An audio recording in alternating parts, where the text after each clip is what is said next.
Greetings, Things and Times, World Jam Global, and the .com. Mr. Best there with you.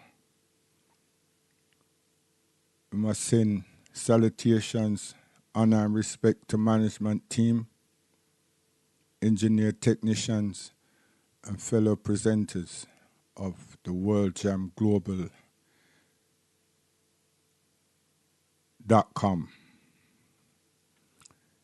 It's a station that brings music and update information in what is taking place around the globe.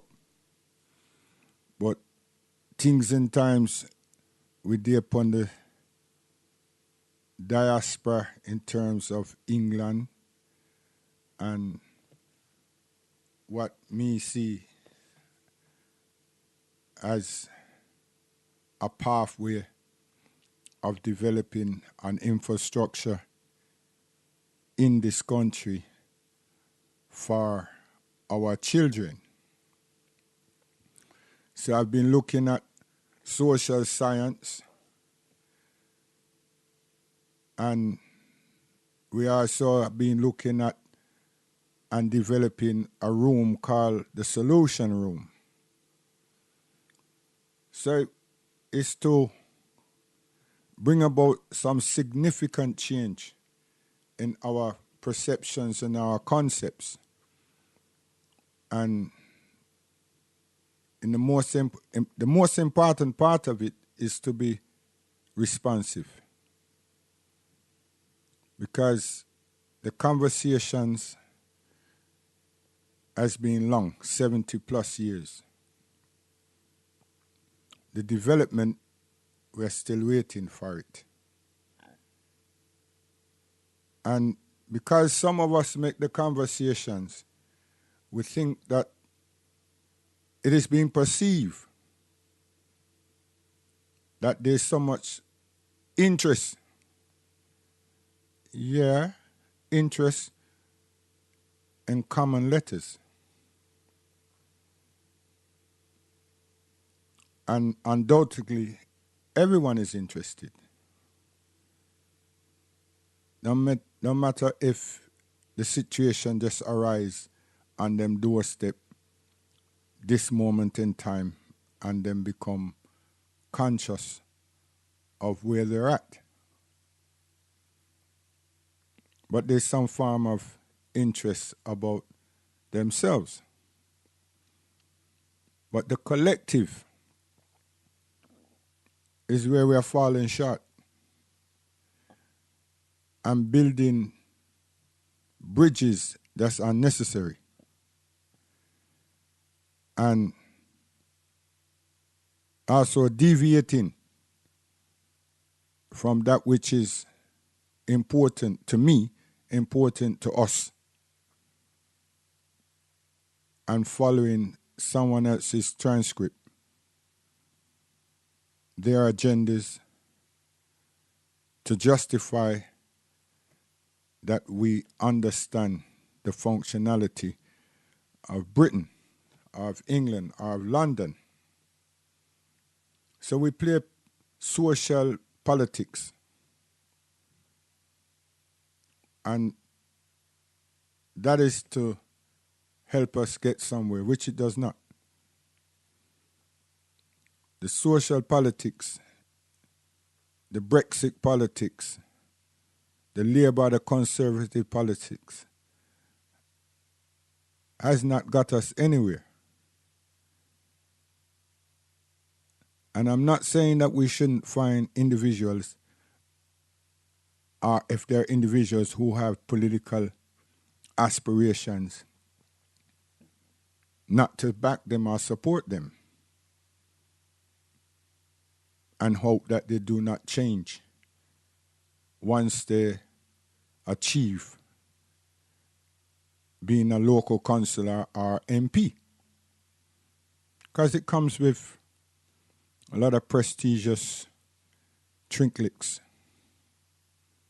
along with a good salary and a person that is now important or deemed to be more important than they previously were to their families and maybe their neighbors.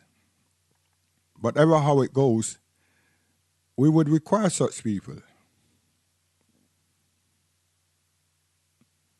But the politics I'm talking about is that we sit back and we discuss what London is doing and what the Prime Minister is doing and what her cabinet is doing, and not what we should be doing. Until we start to rein in on the most important people, we will continue to be in this quagmire. And for friends of friends, it sounds relatively interesting at the time because it is frontline news. It is the national radio station talk show news. So it come like you hip. But it's the same as Carnation Street and East Indies and every other soap opera that may be shown on variant channels. It's the same thing. And maybe some people are saying, hooray, there's quite a number of black faces on Sky. But when this program says to you that in time you're going to see a black middle class that call themselves Black British,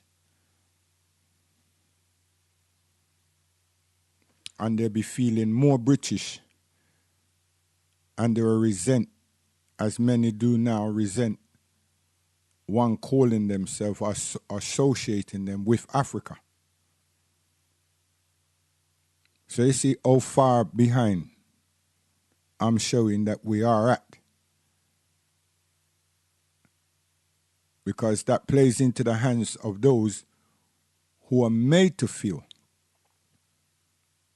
that because they were born here, they're British. They're no longer, or they do not seek to have an affiliation to an African culture or a black culture for that matter. But they classify themselves as British blacks. So maybe some people can call themselves Martian blacks. Because nobody don't know what Martian look like, if there's anything up there. And for some of our children, they tell you straight away. They're not beat around the bush, them just come out straight away. I'm not an African. They become so dismissive. And that only shows that the family to which that child is born within has not communicated with that child. And when I talk, the household education, that house, that family education is not being disseminated to those children. Let alone taking them on holiday, whether to the Caribbean or to the continent. Maybe them take them to Disneyland. Maybe them take them to Boulogne. Maybe. But there's nothing wrong with all these Disneyland and Boulogne, but the fact is, they're supposed to know who they are, first and foremost. So we're going to go back to the house and see what type of institutions we may have in the house, if any. And we have to go into the chamber within the house and see how love reflects itself in the house, in the home. I said house first. Some people have flat. Across the pond, them say apartment. Some people have masonettes. Some people have house. So we're going to the home and we're going to look at the chamber called love. How is love being played out in the home? How is education being played out in the home? And at some point, I want to play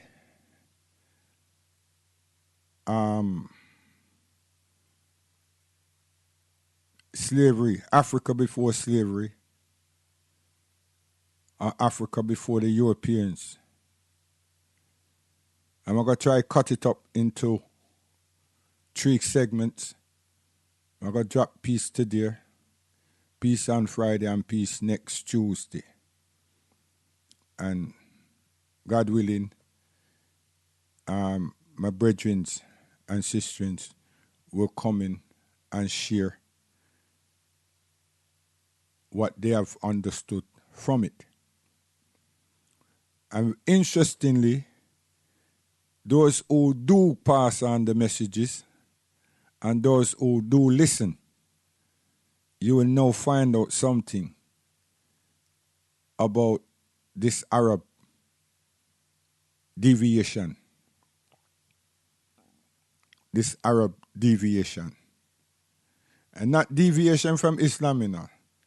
This whole Arab thing that people want to sling here and there. And you'll find, but I usually pointed people to the British Library and the Cambridge text. Yes. So you can see the people them who been to Africa from this country and how their geography and ethnicity was recorded at that time or during that period. And it's Cambridge Press. And you will find, and I keep mentioning it time and time again, and in the Bible too, you find them talking about the burnt skin, Ethiopia, Abyssinia. And the whole of that area was the land of the Habashi, means black. And when the British were partitioning,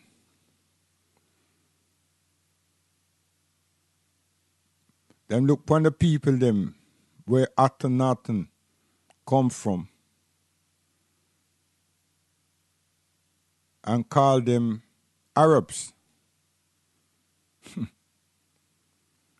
And then look at the same people them that they wish to isolate and call one black African or Africans, dark Africans. You see? So we keep trying to tell you from this particular platform, go into Sudan yourself and see if you can distinguish the people. You'll find many shades, undoubtedly. And that goes for the continent as a whole, without a shadow of doubt. But more specifically, in Mauritania, in Yemen, in Chad, in Somalia, and in Abyssinia, you will find this variety of shades. But you don't find that which has replaced our families in Morocco, Algeria, Libya, and Egypt, Kemet. You don't find that. You find people who are traveling, people who are studying, people who may reside there from these different territories. So that construct was already put there by the British, that label. because the peoples were Muslim. The peoples embraced monotheism long time, just like Ethiopia, Abyssinia. Long time. It's not the European world that brings these terminologies on the continent. I'm trying to let you know that. And those who find themselves to be so African-centric or centered, they always take a European perspective and paint it African. And well, they know what they're doing, but ignorant to the fact because they have religious prejudice in their minds. If you can just take that prejudice away from your consciousness, why I speak so much about sensibility and sensitivity to get to sensibility. Because if your sensitivity, which we all have, we are born with it, it's not control. It's not refined. So one uses one's faculties and one uses one's vision, not logic, with a sober mind. But when we become so personal, then we lose our sensitivity and we never develop our sensibility. And the only reason why I say we lose our sensitivity, because it goes with arrogance, anger, ego, whole heap of thing. So it's about I and my little group, or my group, how big, how small. I shouldn't have said little, but in the same way. That's what it does to us. Now, some people say him represent this Arab thing, or him have this thing where him have to position himself to get out of this Arab thing, because him is a Muslim. That'd be a good statement. But it's unfounded. Why it's unfounded? Because it did not mean anything to me in coming to Al-Islam. Culture, the imagery, it didn't mean nothing to me. What was important to me was I was trying to find the creator of everything. Yes. So I seek to find. But if I was looking for a black market or black individual, there'd be no different to what my grandparents was taught. And they never turned around and taught me that thing that they were taught. They were not that ignorant. And I have to say that because they did not do that to me. They might always point up to the sky and say the creator of everything is somewhere. So I'm taking it that is that creator resides beyond there. Simple. To me it was simple. So as I grew, I'm not having ambition to be a space astronaut. No. I look and see what man conceive and what man is being perceiving. So I spent my time researching religion and religious history and history. As a black youth, an African youth. Simple. So, reading and cross-referencing and asking many questions found that there's so much plagiarism of so many things for superiority in this earth amongst nations and people, tribes and people, men and people, wherever you go. So I came across Swahili being taught by Africans, people who look like me, in one of the schools I attended. So that helped shape my faculties and my consciousness and awaken me to be more curious about, well, it pointed me in another direction from Europe now to the continent. I was fortunate. I have to say that. Not just myself, but I was fortunate. In them days, I couldn't take that a man had some book in a cave. But till you just grab the thing and hook line the thing somewhere, the person never say him had a book in a cave.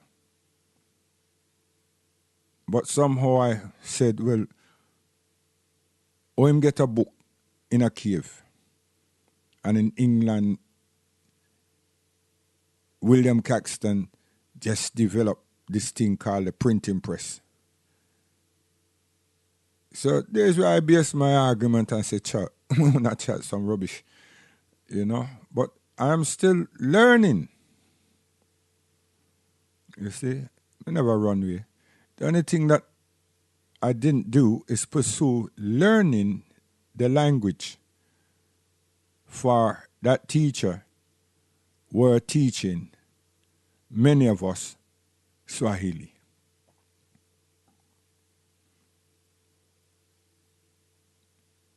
So some people learn Swahili and some people learn Amharic.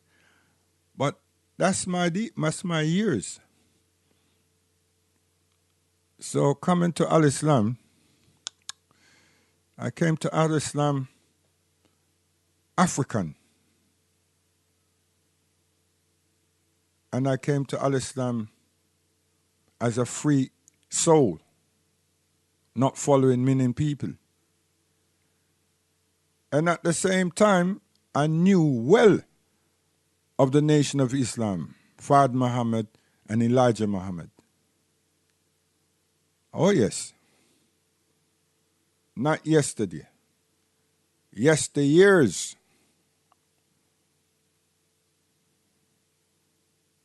You have John Muhammad.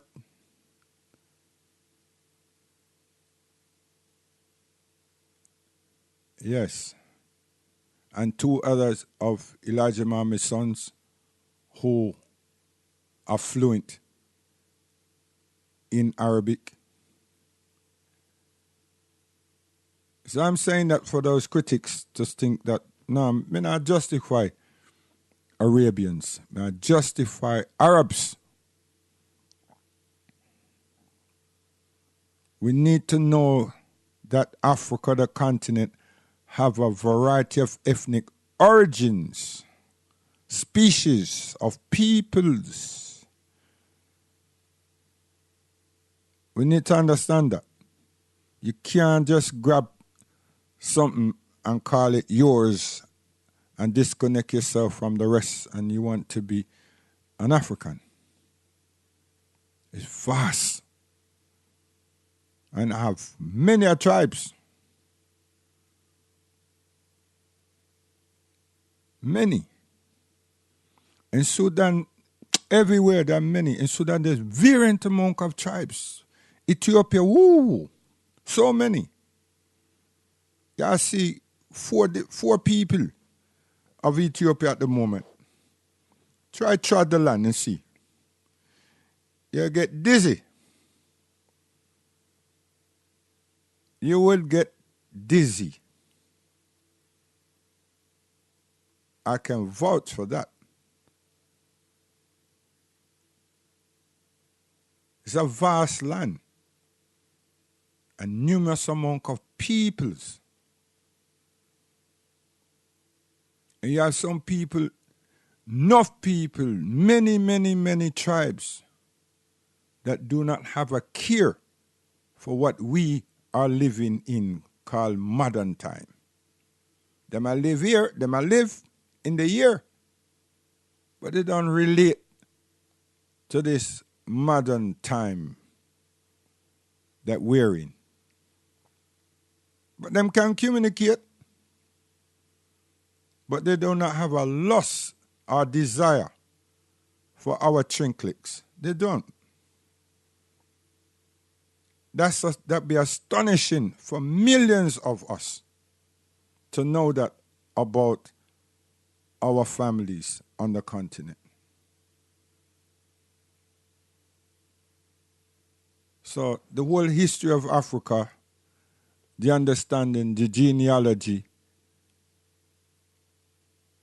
and the ethnic groups has to be appreciated, not tolerated, appreciated.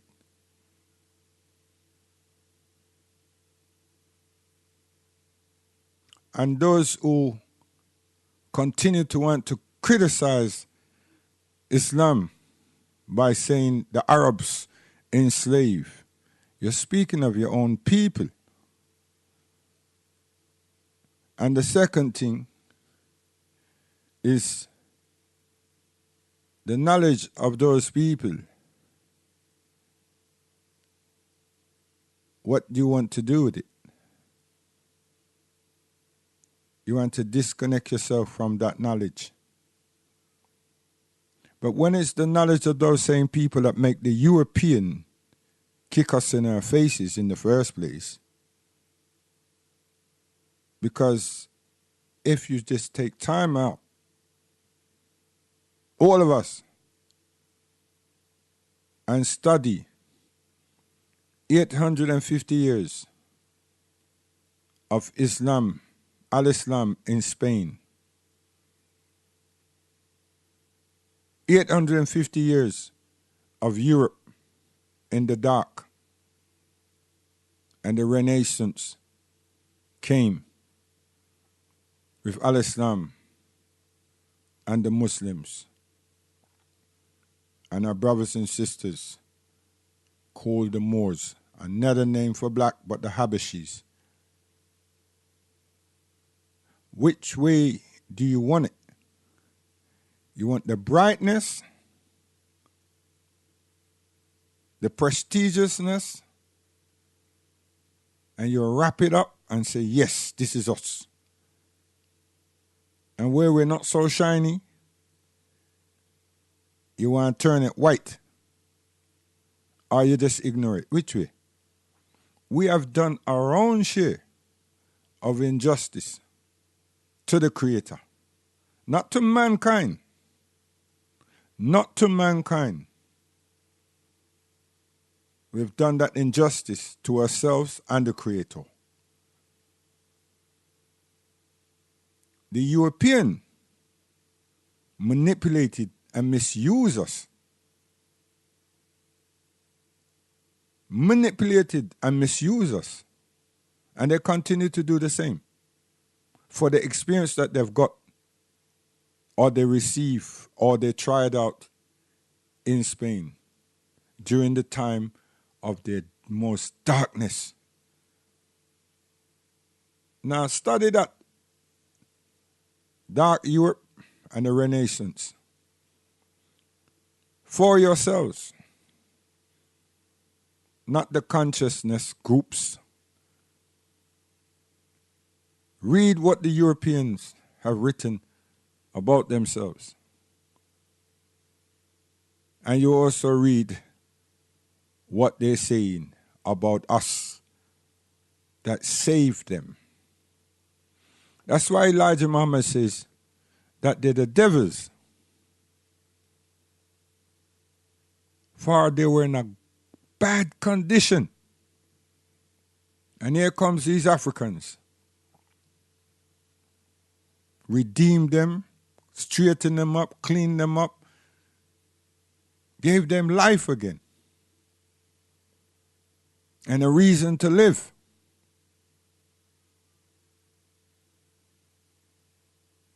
That's what we did.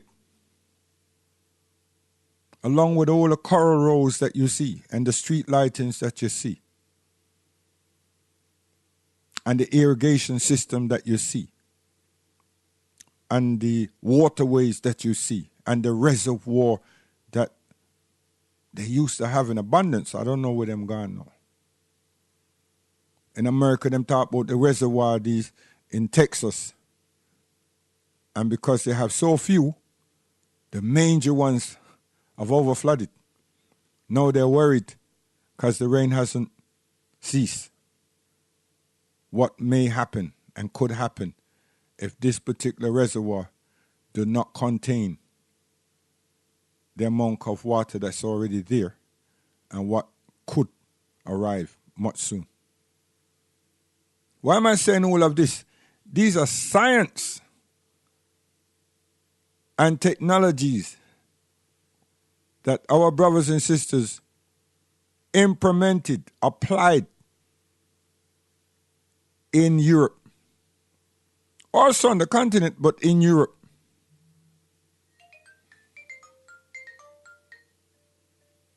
And it's our thing. It's our thing.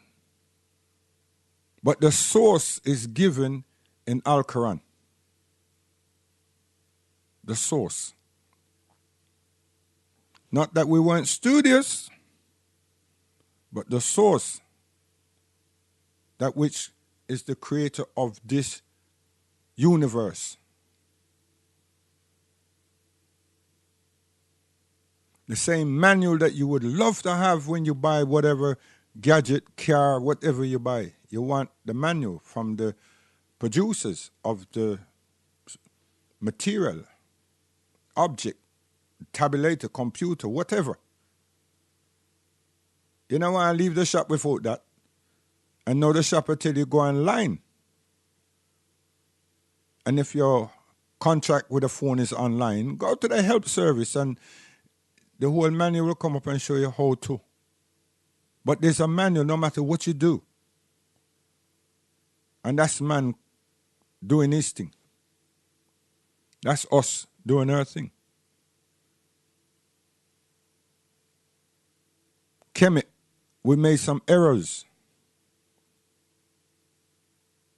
And then those who didn't look like us came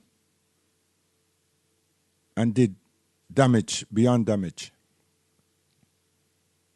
But we're still here. Only difference is that we strive for differences instead of embracing our commonalities. And who's this ones that's striving for differences? The children of the slaves. We so much want to go home. But true to the ways in which we have been educated, we sought for differences to show that we know more than an other. Where does this come from? Isn't the plantation teacher? So there's none of us who are excluded from this illness. But when we get to a point, like Melik al-Shabazz, like Marcus Garvey, like Elijah Muhammad, we need to embrace and not create blockades. Yes, we need to embrace. Because we have stepped away from their intellectual construct. And we sought for that which is outside of their box.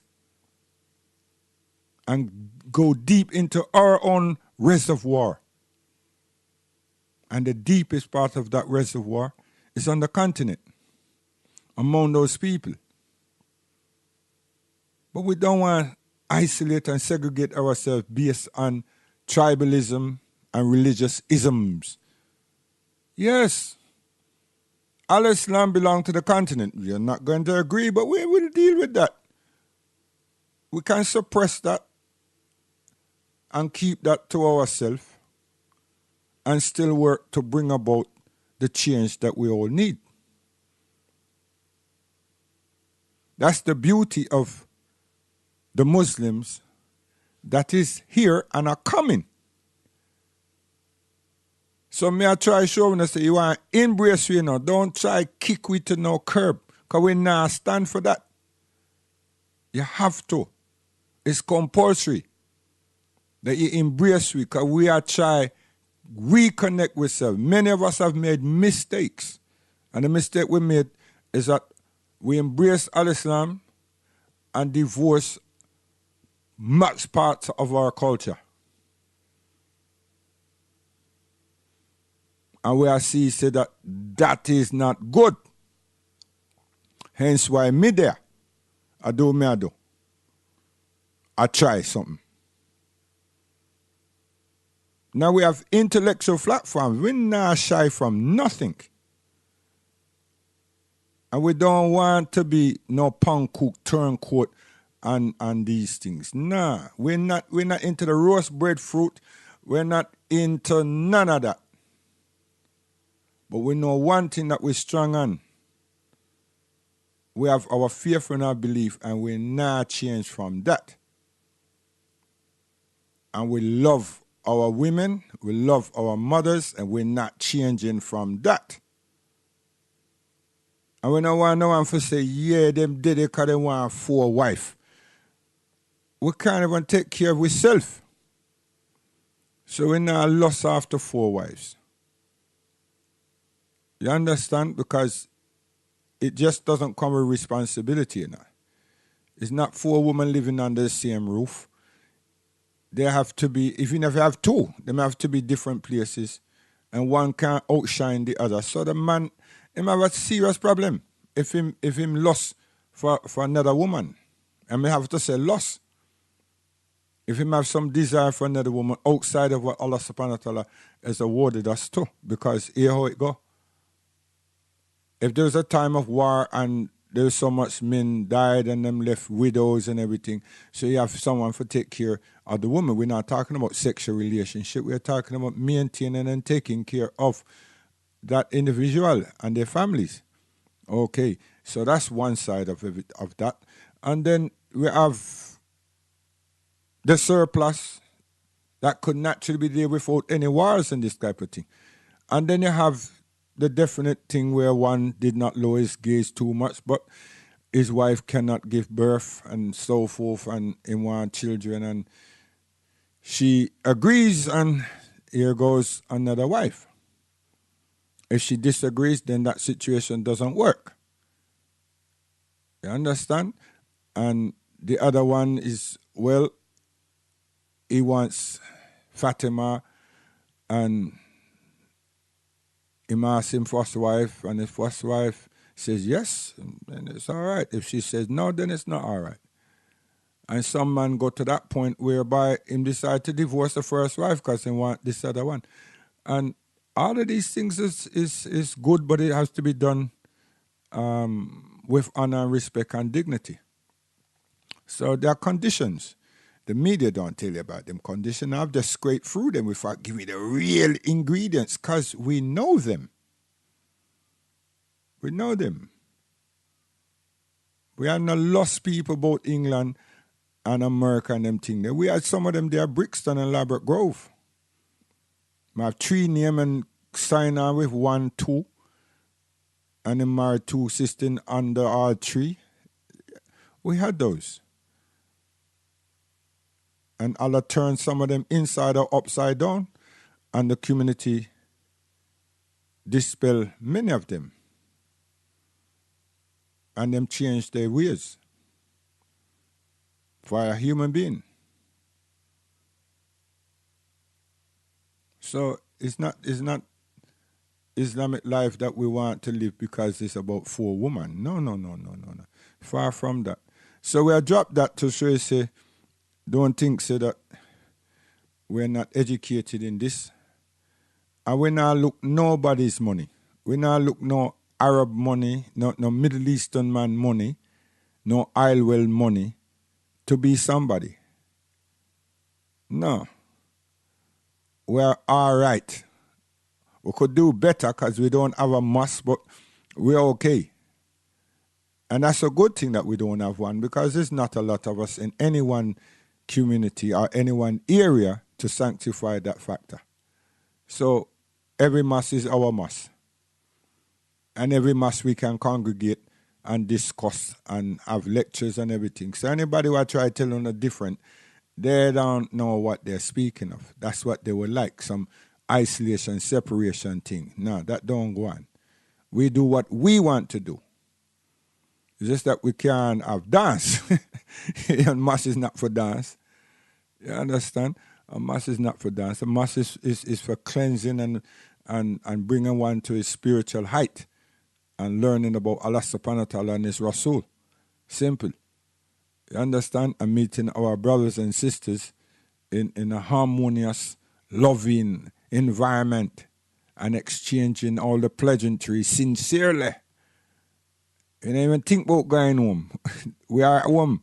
When we're dead, we are at home. No matter which mass we're in, we feel at home. And that's the beauty of Al-Islam. You don't know about some of the body want to paint this thing and that thing. Because me rave. Me leave London and go Birmingham and Manchester. I don't know nobody. Me just a follow, I want to listen to a sound. Me not go in there and stand up in one corner and don't move. You understand? So I know that from my youth. So I come as a man now, I become a Muslim now. And to me say a whole heap of Arabs one place, a whole heap of Saudi people, Arabians one place, and a whole heap of Asian man one place, a whole heap of Malaysian man one place, and me I go on like say me's a little pancoot, a little flea in the corner. No. Don't go so. I get the joy of experiencing all them people different foods. And their culture and the linguistic skills and courtesies and variant things about them, and their curiosities and their ambitions in life. Yes, it's a wonderful thing that. And I play a sound system again. Wow, my God, the technology me would I get from Malaysia, China, and them places there. Whoa. I tell you, because the people are bright and all these type of things. You understand? And their children are very, very intelligent, creative in this world, not just Islamic, in this world. Our African children, very creative in this world. It's only that the powers that be trying to suppress different things and go on with their nonsense. But that now gonna hold them back. The revolution will come. And we're not talking revolution of gun and bomb and knife and everything that they are trying to project. No, star. The intellectual, scientific, fundamental revolution is on its way. And nobody can do to stop that. You understand? Because this is the evolution of man. It's the evolution of man. They have their time. And they're ruining the time for others. So a change must come. A change must come. And then that change is part of the whole African continent being free again. When humans sing that it wasn't a song just to go out there in the charts, come on, man. We follow the Abyssinian calendar. And we look upon a revelation to say, well, here's a monk of time. And the African had so much leaders that had the feeling. But the Commonwealth construct had a different feeling and take many of them out. But the children of the children and the feeling is still here. It's not going anywhere. It's just that we have some idiotic people that follows the power at B to suppress things. So we there again, things and times, we are going to show you, say we are go through, no matter how the weather change, and no matter how the dissidents change. And I'm going to say dissident, look at the thing. If there's an incident somewhere, somehow, somebody always have to say them hear something called Allahu Akbar, and that justify them to use the term terrorist. Hey! So we are going through a whole heap of transformation for frighten people away from Al-Islam. I show you something quick. When them see them at 9/11 in America, and them towers them and the Pentagon, this and that happen. A Hollywood stage, this thing happen. You want to know, say, enough hundreds and thousands of people in America itself not just become curious about Al-Islam, you know. Embrace Al-Islam. Nobody never run, come call them, you know. Them see things for themselves. And them listen and hear what they were hearing and made up their minds that the life that they're being projected and that which is being orchestrated about Al-Islam has nothing to do with the thing. It has something to do with many people, but it had nothing to do with the thing itself. So we now talk about how the crusade and all them bloody things went on in Europe, you know. We now go down in them little dungeon stupidness. I can't say that the man who make Sony phone is an idiot, because the one that may have Apple, if me have Apple, is better. No. They're two technologies. Simple. But right now, you see say that the same barbaric behavior that the Western man ever had, he might try for dirty up Al-Islam with, and he's very careful how he talks or how he speaks. He never said Al-Islam. He just say Muslim. And he's very careful again. Him say the people them is brainwashed. So he's very careful because he knows when he makes such a statement. Al-Islam, him not chat to me, you know. Him a chat to God. And he knows that blaspheming is serious. He knows it. So when I must listen to his news, when I broadcast, no matter how much young people them have, and them send out there on the news, the transition, they do not use the word Islam. Them use the word Muslim. And they don't use the word Quran. Brainwash nobody. They think the people them foolish. It's we who not listening and paying attention. Because you want to cast aspersion to the fact that someone is piping this thing to segregate the African based on Arabism. Divide and rule. And we not let it happen. If we can do anything, we're not going to let that happen. You understand? We know who we are. And we know who our foreparents were. And we know who Ishmael alayhi salam was. And we know which Rasta I try showing you. You need to know the Nagus and Nagas. Yes. So you don't follow some people and run from Al-Islam and make them come get some modern day nonsense about how we come and do this and do that, and the Battle of Adwa was a separation. No! It was Britain who got involved in Ethiopia before Mussolini, the Italians. Look at the relationship that when I think is a cordial relationship between England and Abyssinia. When I think it's a cordial, it was a thievery. Do you hear that? Mr. Best, I tell you this. It was thievery. But just because them tell when I say them give his Imperial Majesty exile in England, when I think say, oh, what a big thing. No, it wasn't a big thing. Why them never send troops there to ease off or deflect Mussolini? Nah, star. Them take away the king, along with what them wanted and bring here. Because them already established that with Prince George. 1 week, me I go get a whole letdown on that. And hey, star, we don't have to read the thing, you know. And all the ones them there in Ethiopia, you not ask question. Learn who the Negus and Nagas was. Learn who Menelik was. And the importance of these people. And then you see say, that Islam has always been here. Stop fooling people. Things and times, Mr. Best we a long intro this, you know. Whoa. People, what is the cause of all the trouble in the world? Things and times so hard, no peace, no day higher.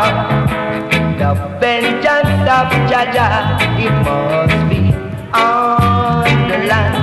It must be on the land. Yes, what we have to do. Money can't help you. Rich man of feeling too. The vengeance is on the land. The vengeance is on the land. All together now. Of the future shall survive. The strongest of the strongest stay alive. Our weak heart shall take us while I die. If you have strong faith, you will stay alive. If you live with love, you shall survive. Things and times so tough, oh yeah.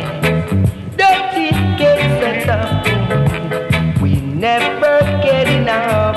The vengeance is on the land. The vengeance is on the land, yeah. People, what is the cause of all the trouble in the world today? Tell me. Things and times so hard, no peace, no day higher. The vengeance of Jaja, it must be on the land. It must be on the land. Yes, what we have to do. Money can't help you, oh no. Rich man of feeling too. The vengeance is on the land. The vengeance is. Yes, I have to break that because I push for time. So we are going to the documentary, Black People Before Slavery, Europeans Taking Over Africa. Colonization was motivated by the European hunger for African resources. The subsequent exploitation of the African people and the uprooting of their spiritual values by Christian missionaries would leave a permanent European stamp on the continent. The mindset is the barbarians are backward and inferior, and for their own benefit, we have to uplift them and civilize them and educate them and so on. The psychology behind it is kind of transparent. I mean, when you've got your boot on someone's neck and you're crushing them, you can't say to yourself, I'm a son of a bitch, and I'm doing it for my own benefit. So what you have to do is figure out some way of saying, I'm doing it for their benefit. And that's a very natural position to take when you're beating somebody with a club. Britain cut the largest piece of African cake from Cairo to Cape Town, in addition to Nigeria and a few West African regions. It was also the British Empire that in 1894 imposed an arbitrary boundary around the many diverse ethnic groups and kingdoms that would make up Uganda. The southern Bantu-speaking people were given economic, political, and educational advantage. The northern ethnic groups, two in particular, the Acholi and the Langi, were the main recruits for military and police positions. By exploiting linguistic, ethnic, and cultural differences between the peoples of the North and South, Britain's divide and rule policies created a tension between them that helped maintain British rule. The French took an east-west slice of the continent as well as Madagascar. The Belgians took Rwanda, Burundi, and the Congo in what Joseph Conrad called the vilest scramble for loot that ever disfigured the history of human conscience. Slave labor took over 5 million lives. In Rwanda, Belgium entrenched the idea of the Hutu as a workforce and the Tutsi as extenders of Belgian rule. The politicization of these two cultures would profoundly contribute to the genocide of 1994. In Sudan, the British ruled the Arabs in the north and the blacks in the south as separate colonies, only to combine the areas before independence in 1956. The result has been relentless civil war, the Darfur massacres being the latest tragedy. The Portuguese decimated Angola, Mozambique, and Guinea-Bissau well into the 1970s. The Italians took Libya, Eritrea, and Somalia.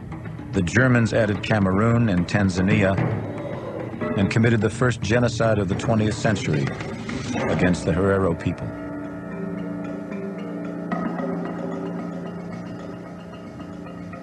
No colonial power is going to succeed unless it's going to play on existing divisions and sharpen them, increase them, exacerbate them. So one of the first questions after the end of colonialism is who belongs and who doesn't? Who was part of the colonial struggle and who betrayed? And this is time to settle scores. After the Conference of Berlin in 1885, Europeans embarked on a continent-wide land grab. In less than 20 years, 90% of African territory would be placed under European colonial rule. One of the main beneficiaries was King Leopold II of Belgium. Aware of the vast fortune to be made, he persuaded Europe's powers to recognize his sovereignty over one of Africa's largest regions, the Congo. Here was this man who became King of Belgium in 1865 at the age of 30. Enormously shrewd, enormously greedy, enormously ambitious, and with an absolutely brilliant sense of public relations. He hired the explorer Henry Morton Stanley, the man who found Livingstone, to go to the Congo and essentially stake out this huge territory for him. Leopold got first the United States and then all the major nations of Western Europe to ratify his seizure of this enormous territory in the center of the continent. First, Leopold created a smokescreen, claiming that he wished to educate a savage people. They were all really fooled by Leopold because they took him at his word. They thought he was a sort of a man who's going to lose all his money in this crazy philanthropic venture. But they didn't realize what he was really after at all, which was to make himself hugely rich by exploiting brown hands and broad backs who were going to carry the wealth of Africa and load it on ships for his own personal profit. Bring them! Extreme violence was employed to impose Leopold's dominion. The right hands of those who failed to meet rubber quotas were severed. Even young children were not spared. In 1896, a German newspaper reported that 1,308 hands had been gathered in one day. Leopold created a 90,000-strong army to enforce his rule. One of his lieutenants wrote, "Only the whip can civilize the black."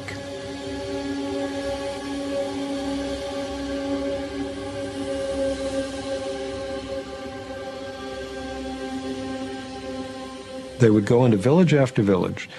The army would seize the women of the village and hold them hostage in order to force the men of each village to go into the forest and gather a monthly quota of wild rubber. And they did this for about 20 years. And you can just very easily imagine if you have a village where the women are all being held hostage, the men are all in the forest as forced laborers for several weeks out of each month. There's nobody to plant and harvest food, to go hunting, to go fishing, to do all the normal things through which a community feeds itself. So from all of these causes, starvation, being worked to death, and most of all from the disease that hit this famine-ridden population, the best estimates are that between 1880, when King Leopold first got his hands on the Congo, and 1920, that in that 40-year period, the population was slashed from about 20 million at the beginning of that period to around 10 million at the end. So an enormous loss of human life.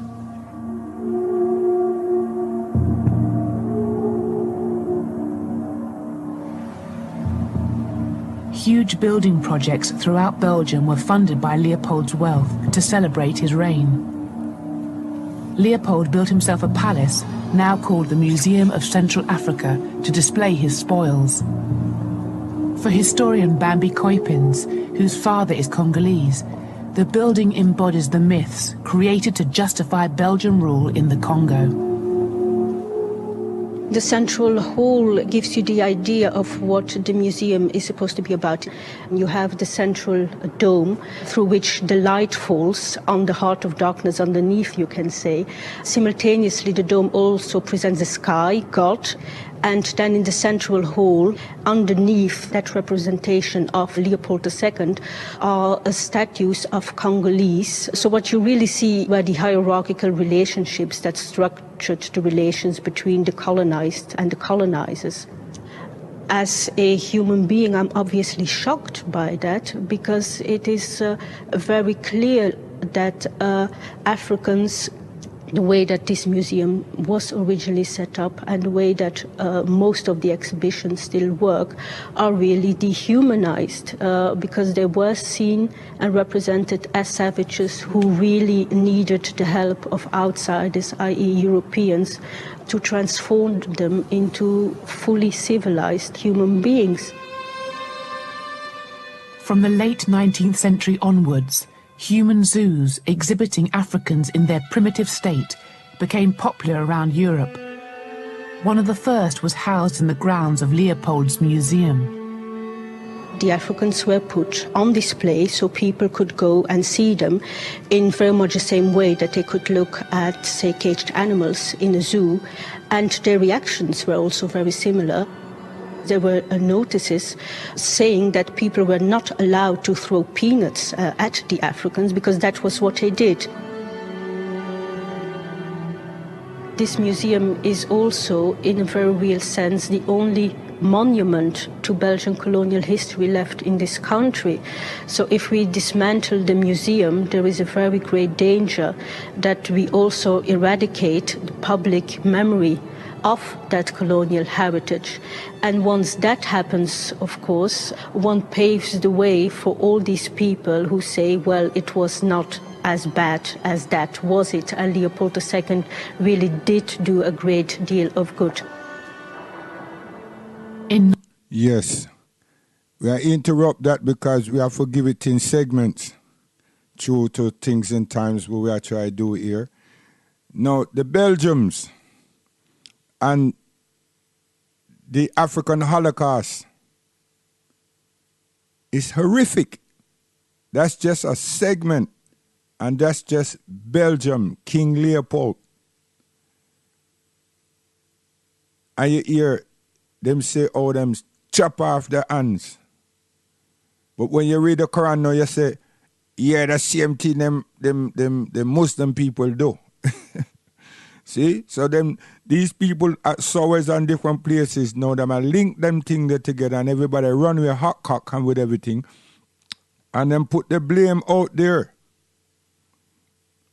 But you see, when we interrupt it for to say really again, is that the International Criminal Court and the United Nations, the League of Nations and the United Nations, them look for people them in the First and Second World War who committed atrocities and them still hunting for people, you know. But we are the people them that them bring to court that created such tragedies and tyranny and Holocaust on the continent of Africa. Because they no value it. Belgium don't pay one dime for the atrocities that they have committed and their country has been built on the blood of Africans from the Congo. Yes. And we can go further and further, you know, show you how them dismantle, torture and beat everybody. The Germans too. Enough millions. So you see, you have to do the thing proper. Don't do the thing based on some religious sectarian isolation because your prominent teacher right now and your minister of finance is telling you this is the way to go, mate. And then create all this Hebrew, Israelite, Muslim, this, that, and the other division.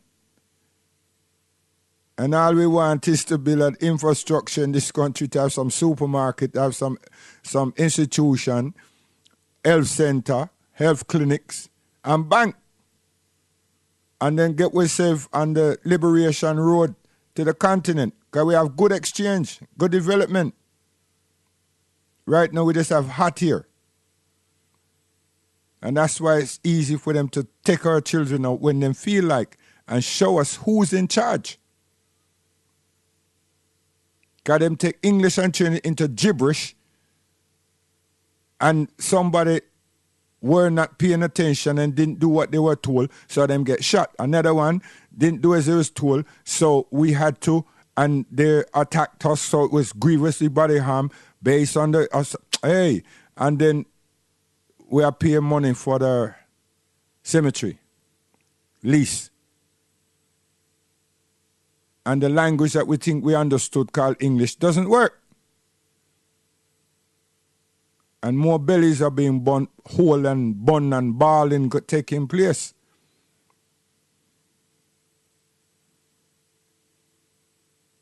So if the minister and all those who know some of these things were to put the whole package together, like Malcolm was doing, and table these things in the United Nations, and make them tremble because it is true. Just like Cameron, the people them say, watch out, you see them people there with them Pan-African people that want reparation and everything, them dig up and them find say that your family was part of this plantation and your education, your money come from them. So you're not going to look too good, so step off. You think it's a joke? Then make him step off. Him was a genius. The man is bright. But his background, Miss Stanfield and her father, them dig up the thing. And it was prominent. It's right here with face. So the powers that be in this country said, listen here, Mr. Cameron, David, step off. And nothing to do with no Brexit, nothing, man. It's to do with how far that thing went. And the imagery of this country having the Prime Minister family right there in the headlines of reparation and the fact that him lived from it, he earned from it in this time, the 21st century. So them can't talk about it was yesteryear, is it too far? This one was right in them face. So them honorably tell him to step down. They don't even call him up for opinion and views about anything that's taking place right now. Even when the Conservative had them rally, they didn't even call him to say a word to boost up the Conservative and boost up the votes for the election. That just goes to show you how much of you are asleep. And this is England that we're there. When Tasha was weak, them called John Major. When John Major was weak, them called Tasha. And it goes on and on. They never called him to boost up the woman. Because him scare the thing. So them say, out of sight, out of mind. And stay low. Like them do to her. What that Labour guy name? That done so much wrong.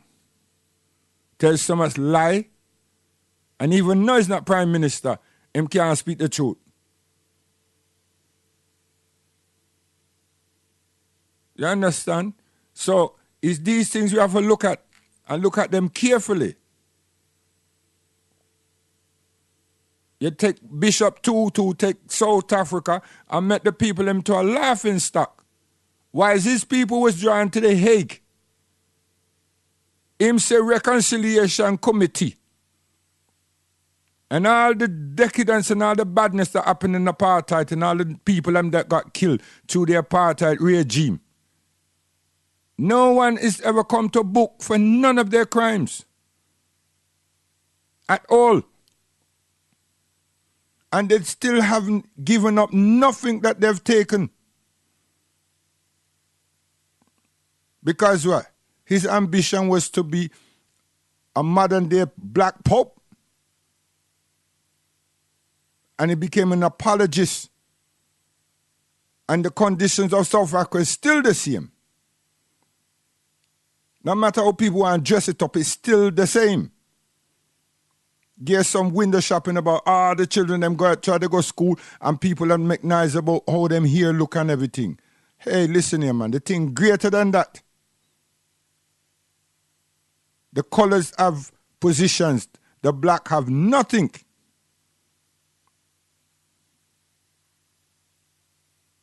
It's made to think that there's a freedom of movement and freedom of this and that for black people.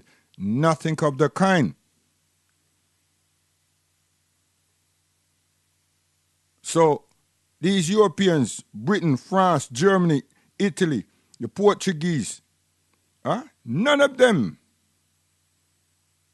have come to book. But right now in this world, they're still looking for those people them called Nancy. These German physicians and all these people that went certain place. And all this, their business. It's their nastiness that they were conducting. Different science explorations that they were all doing. Every one of them was in each other's pocket. And them call it the Second World War. And then them call it a Holocaust. So when it happened to black people, no, what?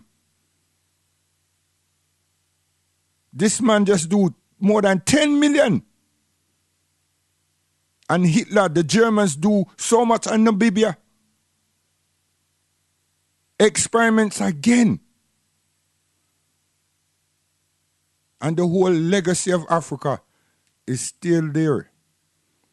And we are trying to talk about religious divide. Ignorance, man. Things and times we deal with you. World Jam globally, I get this heat, you know.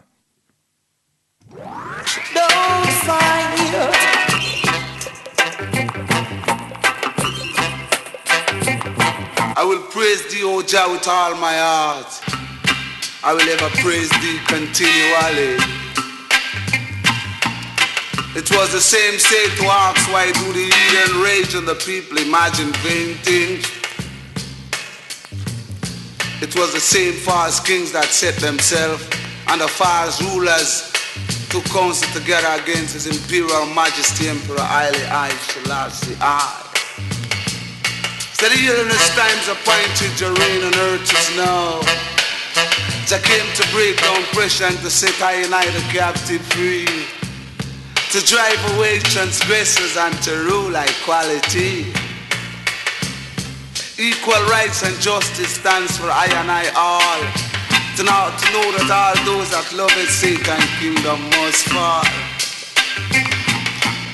The times are not be pure and clean. To rally around the red, the gold and the green. And the night have got to be pure and clean as I would say. To rally around the tune and Mount Sinai. Yo, what's up? This is your boy One Love from the Grammy Award winning group Arrested Development. Yo, and when I'm in town, I listen to World Jam Global. Global.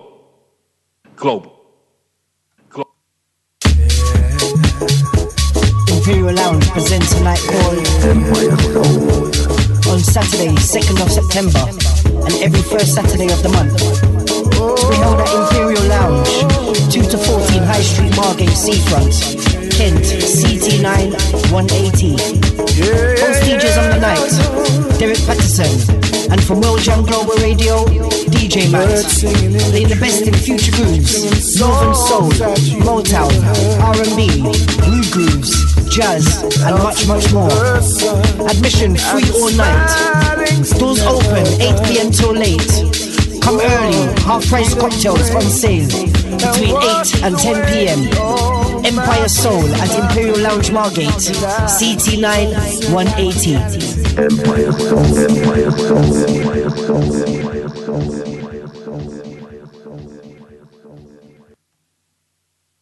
Dyslexic the Silent Difference is written to support children and parents to understand the challenges faced by people with dyslexia. The book is a self-help book for parents and children with dyslexic differences, and it can be used as a resource in education for children with dyslexia. You can pick up your copy today on Amazon for the promotional price of $2.99. So that's Dyslexic the Silent Difference on Amazon for $2.99. Peace and love, everyone.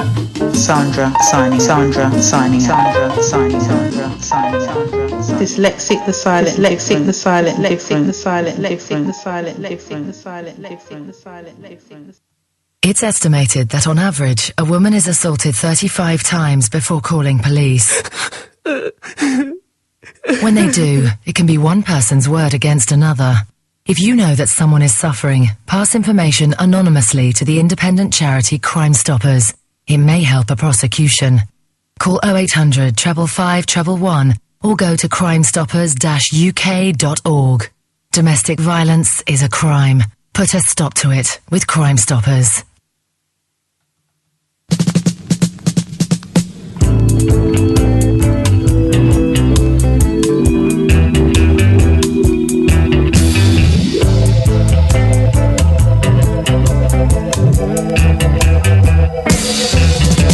If history repeats itself every few hundred years, we don't want to end up in slavery again. Nation against nation, black brother against black brother. When will this all come to an end? So fight the war and let the winner bring peace. Bring those down pressers to their knees. Fight the war and let the winner bring peace. Bring those down pressers to their knees. Check out yourself. Are you really free? The world is moving back into slavery. Everybody wants strangers. No one is willing to die. Others watch heroes fall, and women must cry. Don't sit there in the background saying we shall overcome, while your brothers and sisters, ammunitions and guns, fight the war and let the winner bring peace. Bring those down pressers to their knees. Go fight the war and let the winner bring peace. Bring those down pressers to their knees.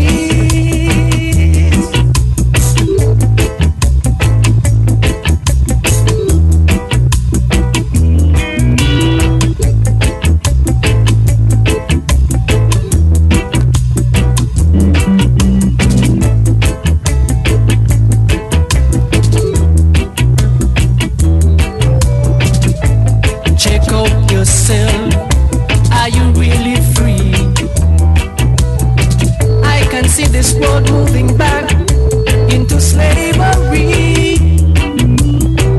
Everybody wants changes, no one is willing to die.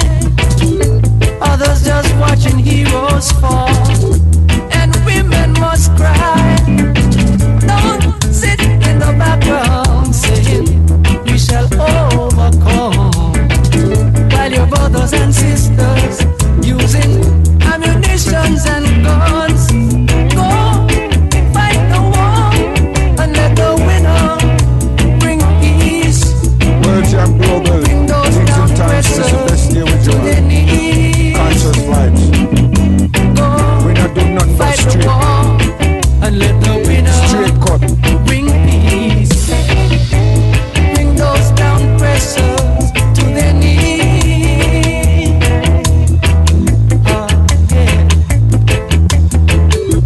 Now go round the corner, round the bend. We say history repeats itself every few hundred years. We don't want to end up in slavery again. Easy after. Yeah, we not go round the corner, go round the bend. We just tell you how it is. We do the things deliberate.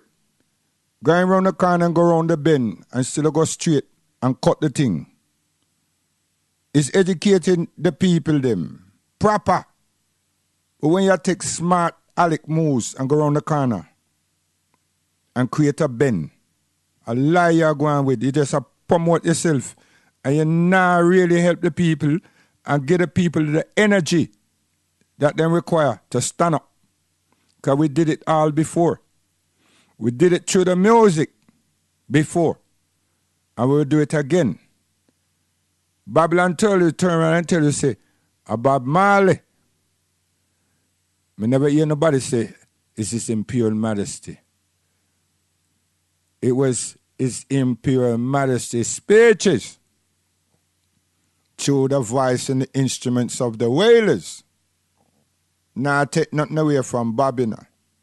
But you have to put and give Jack his jacket the words of His Imperial Majesty. Hold a lot of people back by the rhythm section.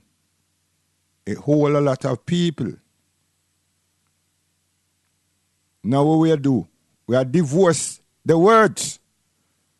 And we play a game called dancehall game. And we play around the bend, catch a showby game. World Jam, we're not playing a game.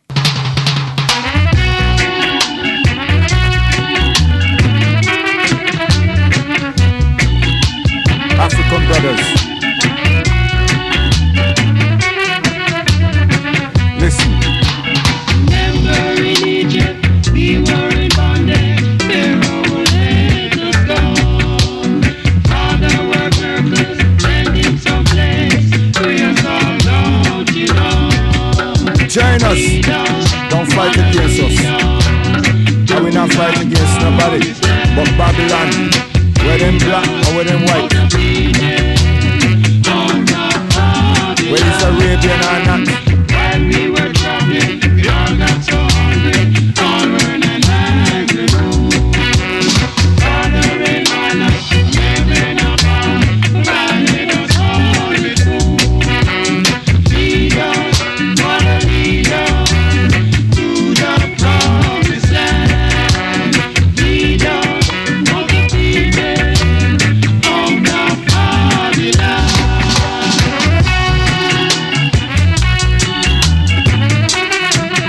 Copyright control, man. World Jam Global. Send them come.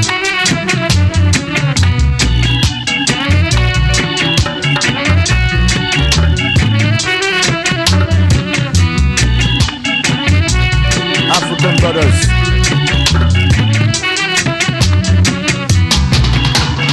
While we were traveling, we all got so hungry, all burning angry. Father in honor, living above,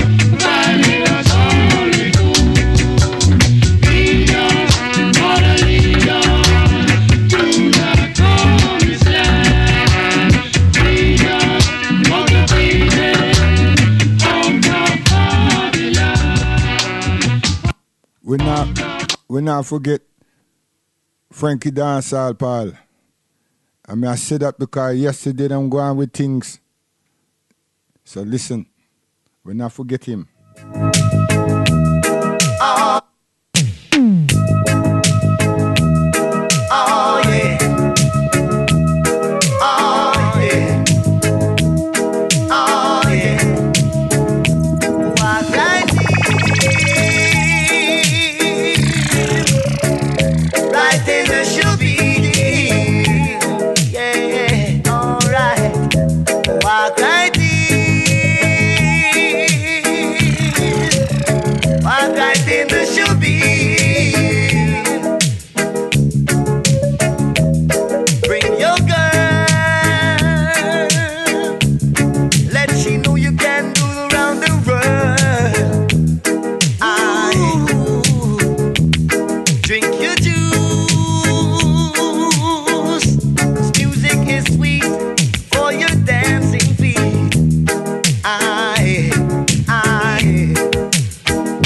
Some of them in the corner, I drink them rum. Drink your rum and tumble down, yeah. In that next corner, you find the fly girls. My girls, they might do all the style, them a million style, yeah. Sound system playing. Playing the music to keep you skanking. It's it operator. Now we know you are the creator. Play them style up for everybody. Walk right in. Walk right in the shoe be. Yes. Lord of mercy. Walk right in. Walk right in the shoe be. Yes. Lord of mercy, boy. Girls like sun to match every man. Music like earth for your mouth is right. Yeah. Walk right in. Right in the shoe be. Yeah. Lord of mercy. Lord of mercy. Walk right in. Yeah. Right in the shoe be. Yes. Lord of mercy. Hey, hey. Whoa, whoa, whoa, whoa, yeah. Ah, yeah. Ah, yeah.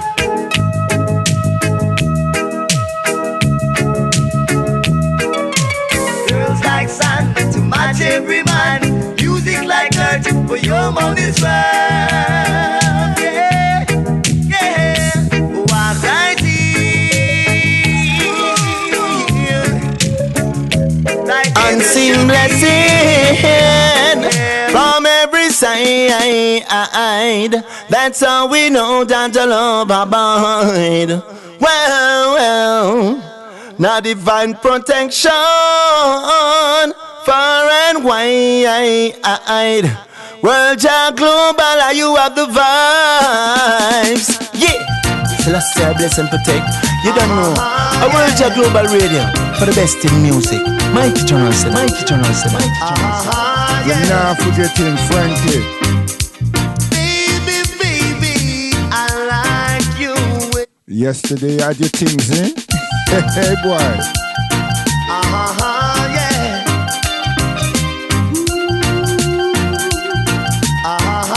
Yeah. Baby, I like your ways. When you're ready, hold on steady. With your body next to mine, I feel so fine. Because I know you're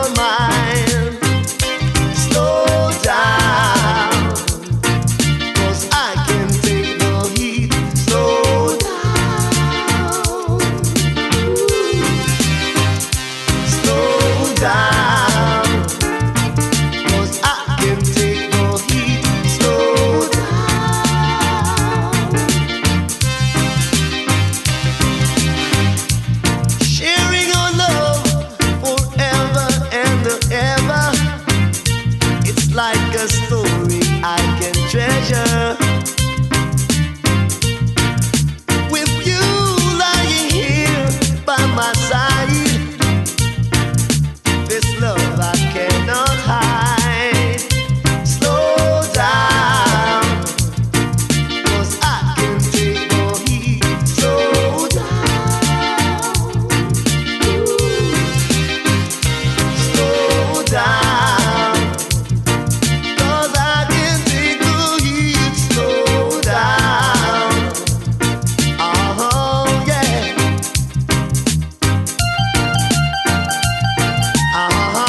yeah, yeah.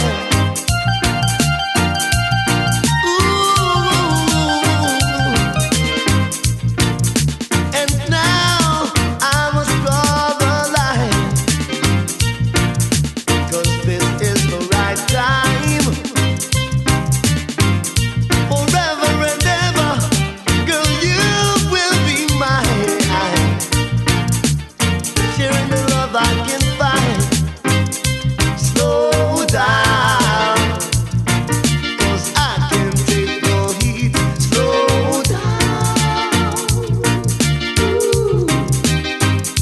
slow down, I can take no heat. Slow down, oh yeah, yeah.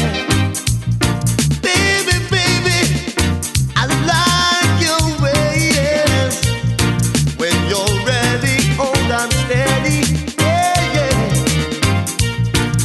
With you by my side all the time, lying close to me with your body next to mine.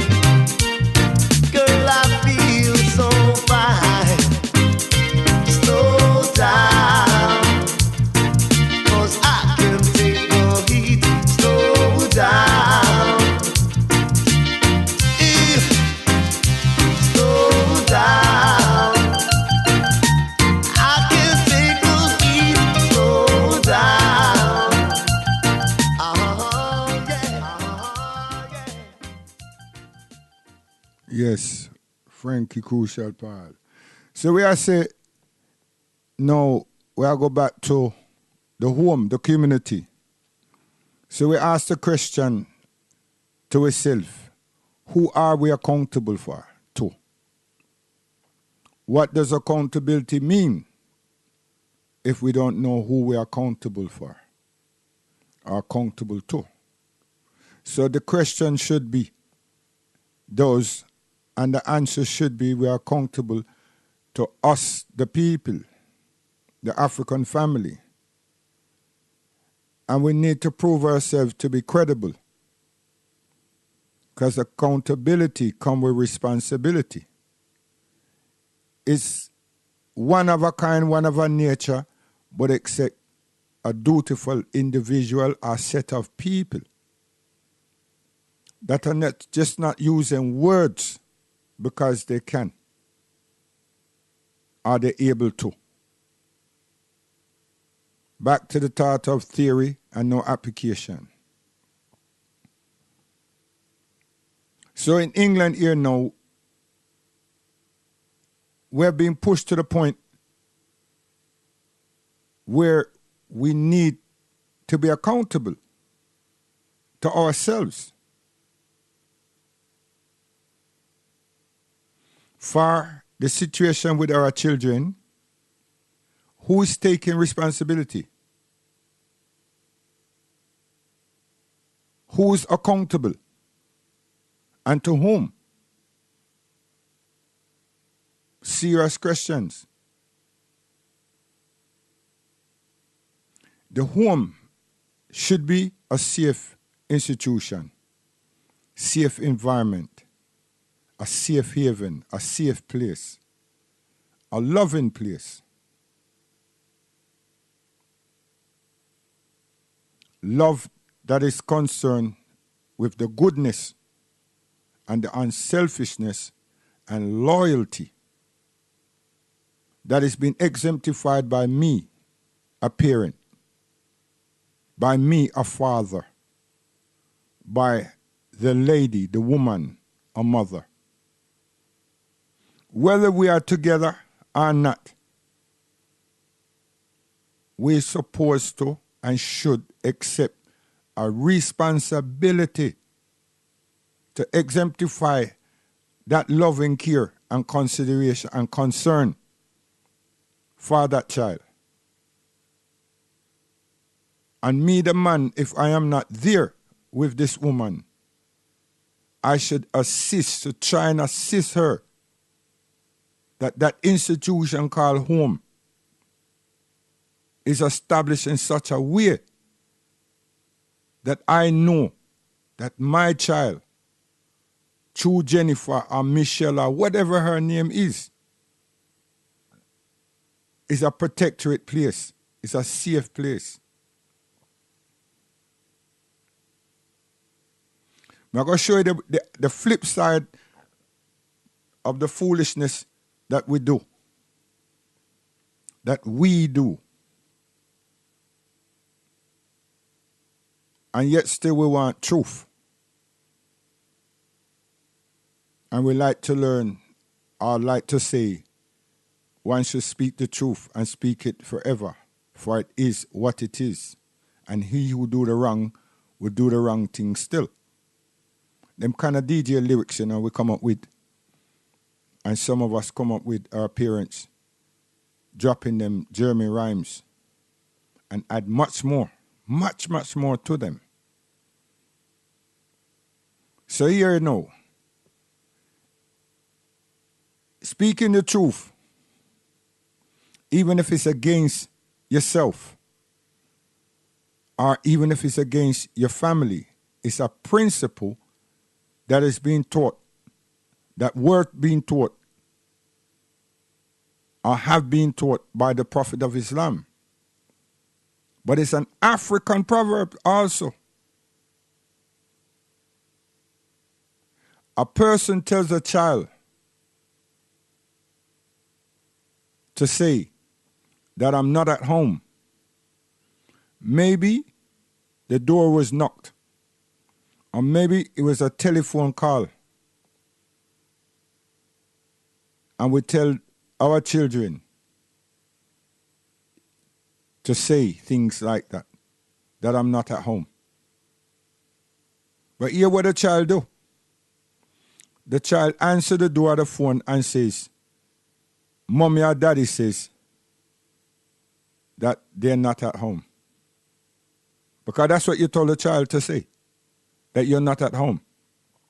So the child spoke the truth, that you said you're not at home. Make you clearly to be a liar. Why am I using that? Because we want our children to be dutiful, to be honest and sincere and upright to us. But we also teach them how to be wrong. We also exemplified in that space called home how to do the wrong. We don't uphold, and we're not upholders of all that is right and proper. So when certain things happen, and we're looking outside of us to Jim will fix it or whoever, welfare services, social workers, whoever, when it is to us to look within ourselves and figure out what is it that we have done or what is it that we didn't do. We have to stop dealing with differences and dealing with that which is important to us. Not what is valuable, what is important to us. Because that which is important to us is essentially valuable to us.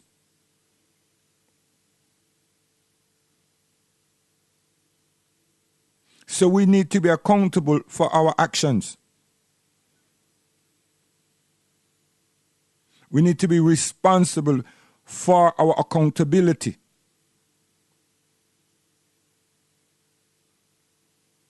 We need to teach and project honesty, truth, and sincerity. if we not build with children and raise with children and grow with children and ground them in that manner, we shape them in another way, allow them to pick up other vibes from different places, different quarters.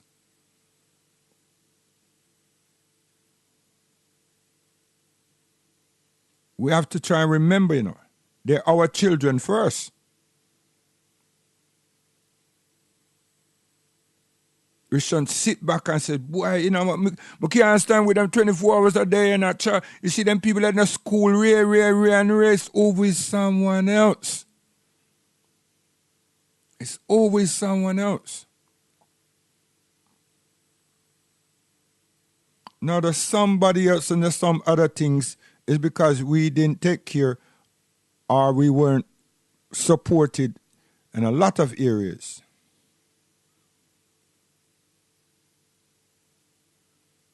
But our parents came to this country and they didn't know nobody.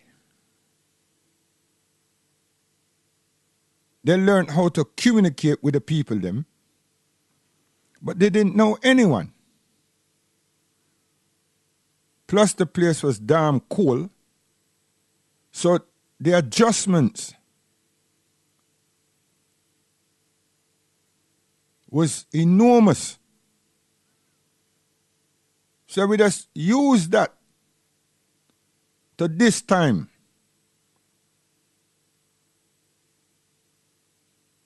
We are defeat ourselves and using gibberish to justify our nonsense. That's why the police services can do the same thing. Because we not face up to the real reality. We are beat round the bend and go round the corner. If the person is a spade, call them a damn spade. What is there to be afraid of? We're not cussing nobody. We're not threatening anybody.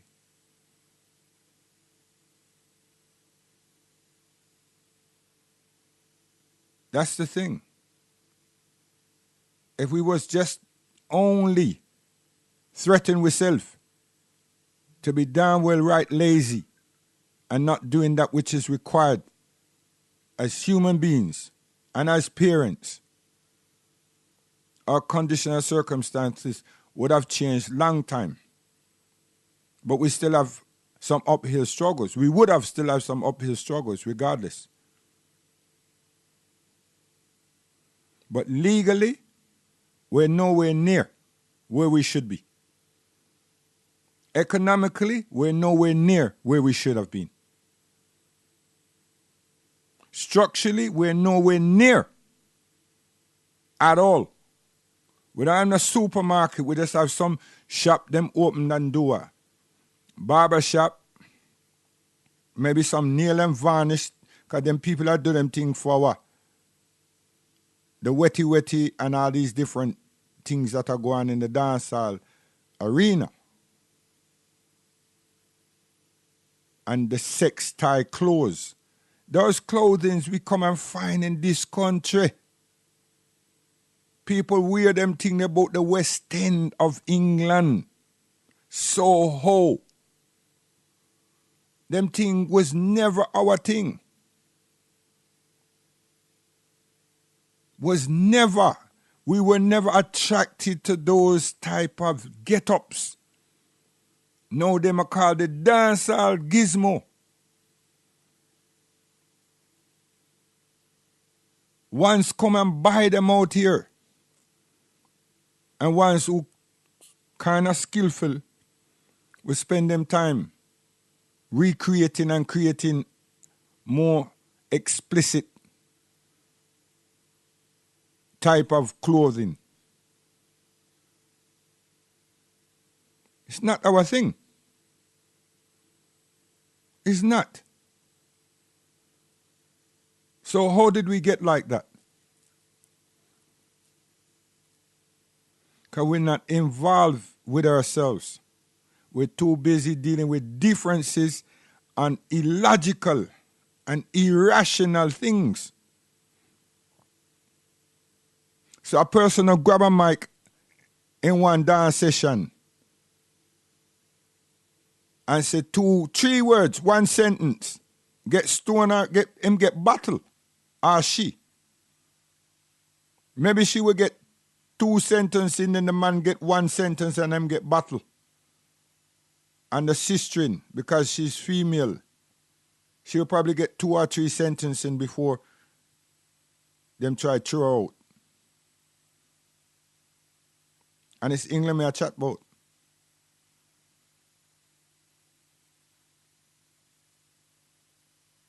Our children. One time we used to say, the children is our future of tomorrow. It hasn't changed, but where's this future? What are we doing to safeguard it? What have we done and what are we doing? Now we're on a stage where we say we intend, we would like to. But those who are saying that they're waiting and they're exploring where the funding could come from. And they're not hesitating to think and to tell others that there are such sections within the Mayor of London and central government and certain councils around London that have this type of funding. Begging and will not do anything unless them go through this begging ritual. And when you hear the shout, it's just themselves, they're bigging up really.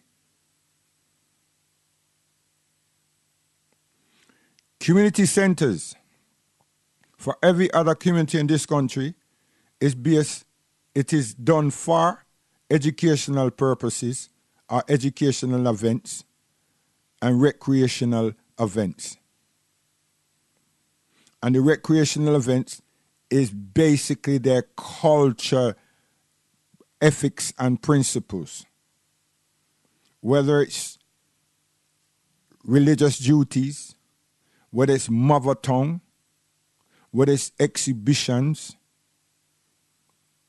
whether it's performing arts. And we're talking about arts. We're not talking about music art. We're talking about arts, the fine arts, which is craft, which is textile, which is material, dress costumes, fashion wear. Where are we in this? So our children now don't have local community centers or local centers that we are projecting a cultured model for them.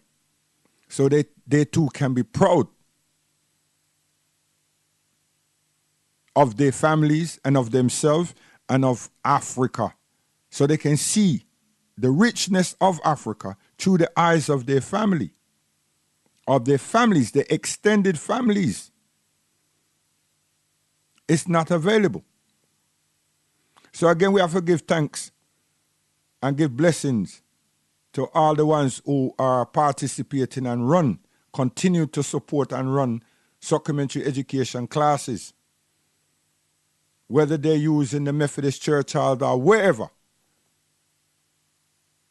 We have to big them up. Because if they disappeared, like the youth services and all these other projects that was around, then we will be in serious trouble. And we are in trouble. But if we didn't have those support or those amenities and those dutiful persons, we're in big trouble. We have cases now being attended to by the police investigational body and by families. All these things for the families needs professional people and need professional money to get the right outcome.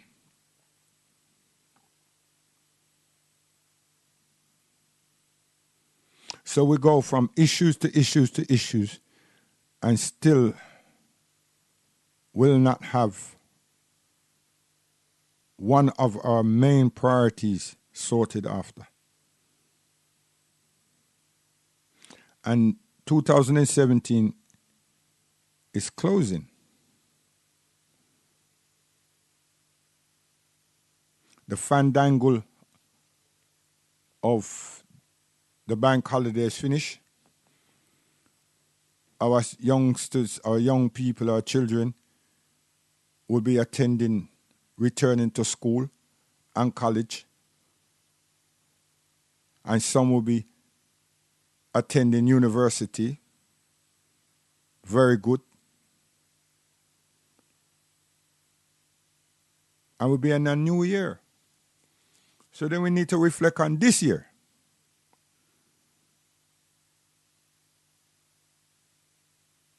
What have we accomplished?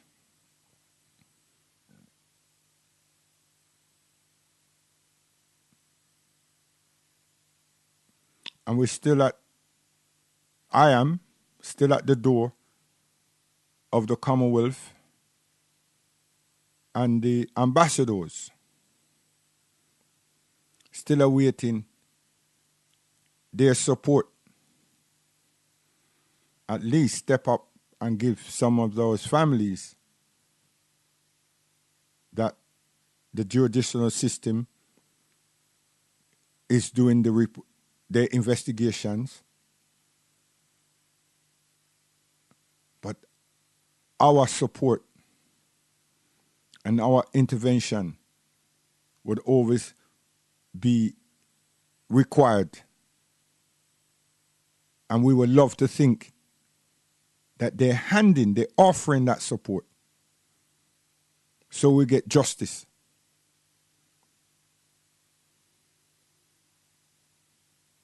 Because that's all we want. Fair treatment.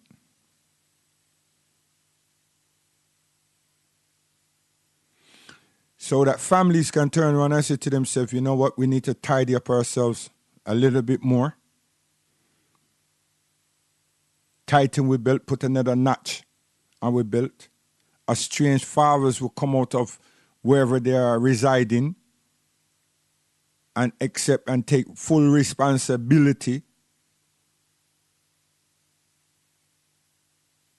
regardless that they don't share the bed. But they have a responsibility for the child and offer support to the mother of the child for the child. And stop that stupidness. But yeah, I'm going to give her £10 and she give the child £3 out of the 10. And not your business. Just give the 10. And 10 is too small this time. You're supposed to bust £30 a week for that child to be attending school. Because since you now pick up the child, you now help the mother and come and pick up the child, escort the child to and from school, and they can pay for the Oyster card. And maybe the child is not on free meals. Hey, so £30 on nothing. But it still can help because maybe you don't have a set income. I throw all this conversation out there because some man them who get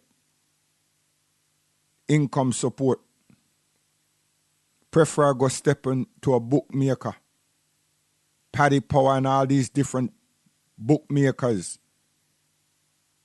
and hot up the place like for them front room because the people have all these ties and everything there and all these television screens and so forth and them stay there day after day with this idea that they're going to win a money. And then they go spend another money on a lotto with this idea they're going to win a money.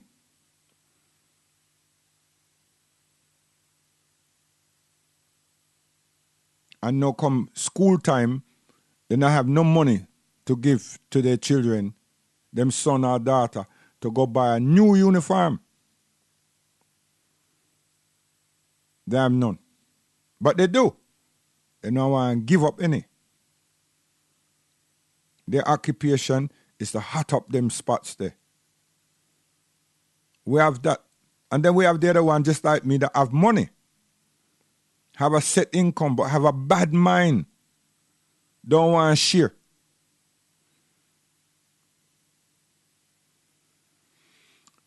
Yes. So we're going to continue this Friday because we can't leave these things just like that. So we'll give Almel Tibet 2 tune and we're gone because the time I run up on way. So give thanks to the listening ears. We're going to extend the full conversation in relation to our children, our home, and love in the home. Because when we are talking about desires and love, people think we're talking about passion. You know, passion, yes, but not sexual passion. And when we talk about love, we're not talking about love of a woman, sexual love. We're talking love in caring.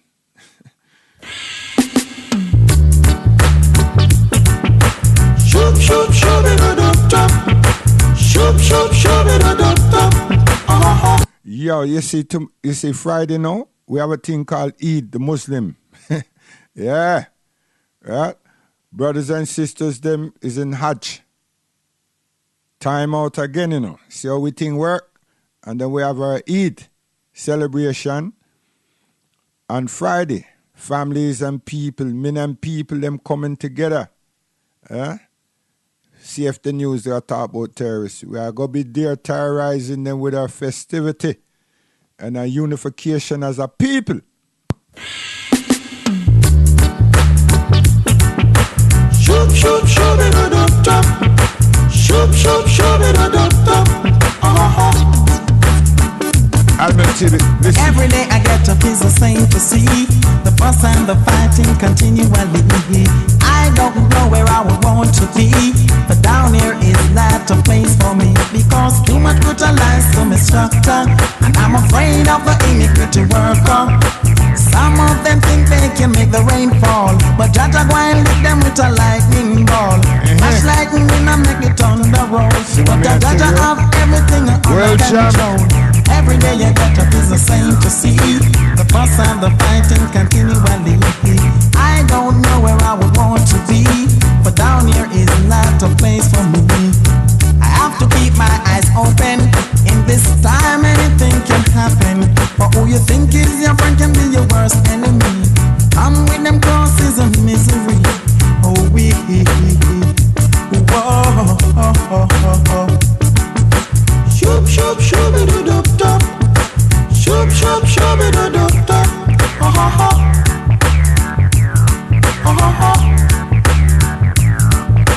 Shoop, shoop, shoop, it a dub dub. Shoop, shoop, shoop, it a dub dub. So where's the guidance? Salam alaikum. Stay good, stay strong. Tell your friend. World Jam Global Day, man. We're on your case, we're there with you. We not leave an inch. You understand? We'll get to you straight cut. Now around the corner, around the bend. Right up in your face, just like that. And what we say is what we mean. And what we mean is what we are do. Give thanks. Salam alaikum. Stay safe. Don't drive and use your phone, because you're going to get fined. Kill yourself maybe, hurt yourself, or hurt someone else. You understand? Guidance, stay safe. World Jam Global, man. Tell your friend about it. You can also catch you on what they call the thing called Facebook. Gone.